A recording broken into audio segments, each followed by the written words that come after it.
Hello everyone and welcome back to another video. Today's video is a very special one because this is the best project I have ever made. Today I'll be showing you how to make an ultrasonic smart goggle which will be very beneficial for blind people, and this will help them to navigate easily in their surroundings.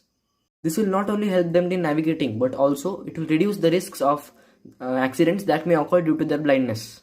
So let's move on with the components of this project. Firstly, you will require a 5 volts power supply. This will convert the 3.7 volts battery, the voltage given by this battery, into a 5 volts power supply. Then you will need an Arduino Nano. This is a microprocessor. This can also be called as the brain of this project. Next, you will need an ultrasonic sensor. This can also be called as the eyes of this project. It has a transmitter which is labeled as T in this side and a receiver labeled as R in the other side. Then you will need a battery. I recommend that you use a battery with a battery capacity of about 500 mAh or more. Otherwise this project or this model will not last for long. The battery will die out soon. And after that you need a mini motor. This is a coin motor which will act as a vibrator. When it will receive the signals from the Arduino Nano, it will vibrate and give us the warning that there is something in the way. And yes, you will also need a switch for turning off the goggle when it's not in use. Last but not the least, you will need a goggle. We will fit all these components on this body. So let's make it. So first, take the ultrasonic sensor and observe it. And you can see that it has 4 terminals: VCC, trigger, ground and echo. The VCC and ground are the power supply pins. Both the ultrasonic sensor and the Arduino Nano work on 5 volts. Before we begin, we will extend these terminals using wires.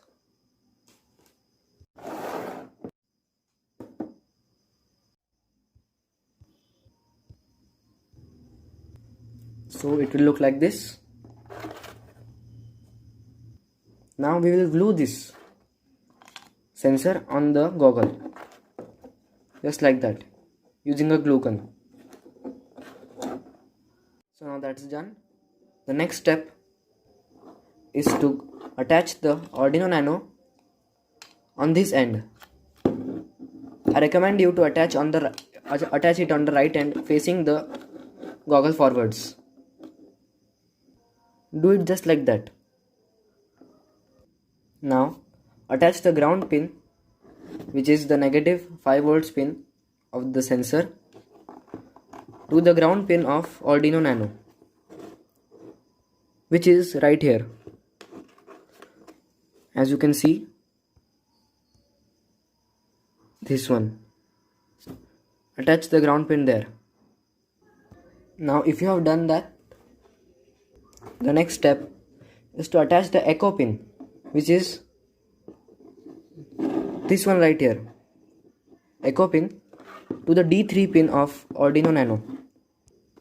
As you can see, the digital pin, which is the D series, is numbered, which is from D12 to D1, and the D3 is here. Attach the echo pin on this terminal.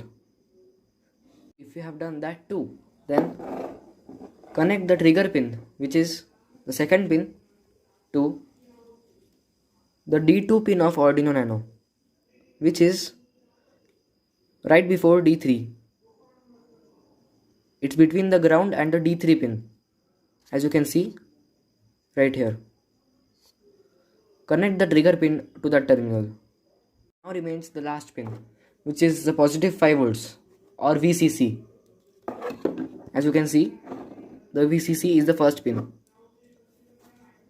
We have to attach this to the positive 5 volt terminal of the Arduino Nano, which is right here. As you can see, plus 5V.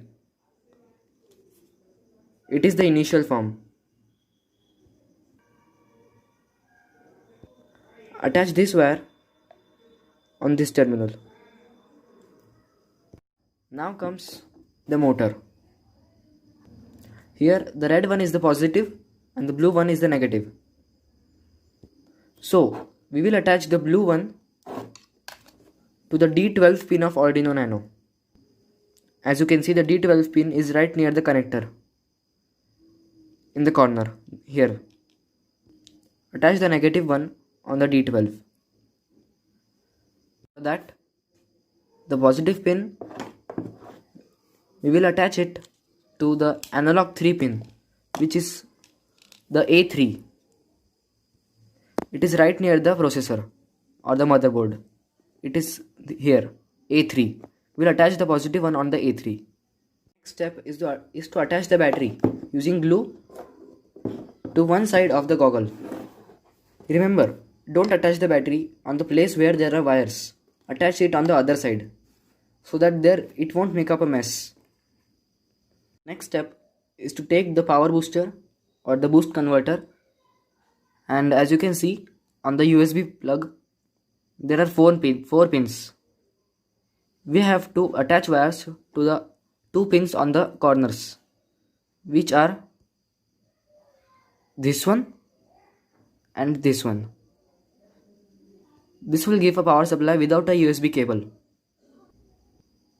So these are the output pins.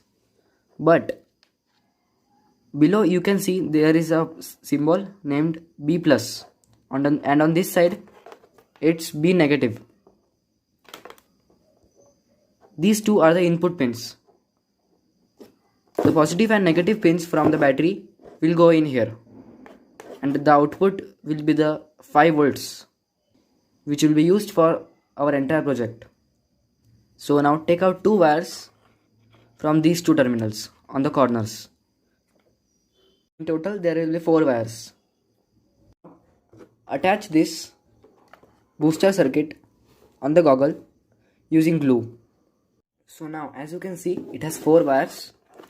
The 2 wires on the corner are for the input, and the 2 wires in the middle will give the power supply to our circuit. So now we will attach the wires on the corners, which are these 2, to the battery. But make sure to keep the polarity in mind.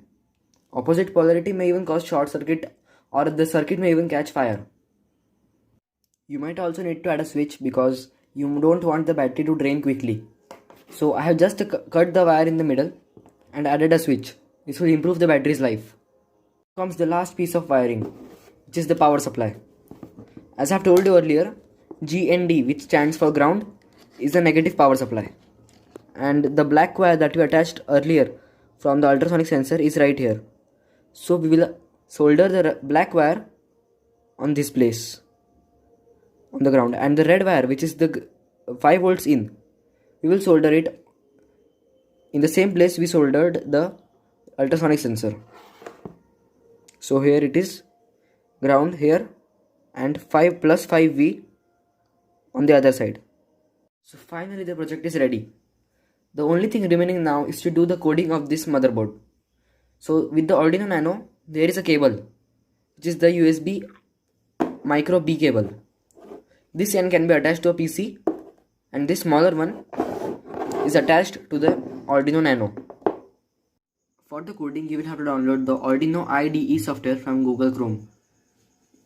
After you download it, open it, and it will show you a blank program. As you can check in the description box of the video, there is a link.